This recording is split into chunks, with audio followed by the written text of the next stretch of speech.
দিল্লি ক্যাপিটালসে খেলবেন মুস্তাফিজুর রহমান। সম্ভব হলে তাকে আইপিএলের আগামী মৌসুমেই আবার দিল্লির ডেরায় দেখতে চাইবেন কিরণ কুমার গ্রান্থি। গেল জুনে শ্রীলঙ্কার গলে বসে বলা এই কথাটা সম্ভবত রাখতে চলেছেন দিল্লি ক্যাপিটালসের মালিক।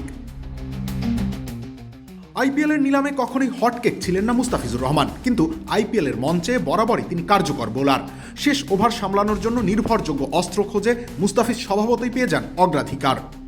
আইপিএলে 60 ম্যাচ খেলে তিনি পেয়েছেন 65 উইকেট। সানরাইজার্স হায়দ্রাবাদের হয়ে প্রথম মৌসুমেই জিতেছিলেন শিরোপা। আগামী 16 ডিসেম্বর আবুধাবিতে অনুষ্ঠিত হতে যাওয়া নিলামের জন্য 1355 জন ক্রিকেটার নাম নিবন্ধন করেছেন।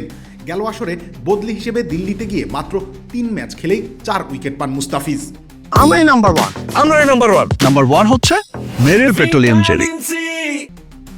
বদলি খেলোয়াড়দের ধরে রাখার সুযোগ নেই, তাই মুস্তাফিজকে রাখতে পারেনি দিল্লি। তবে কিরণ কুমার গ্রান্থির মনে ধরেছিল মুস্তাফিজকে, আর এর পালে হাওয়া দিচ্ছে দুবাই ক্যাপিটালসের হয়ে মুস্তাফিজের সাম্প্রতিক ফর্ম।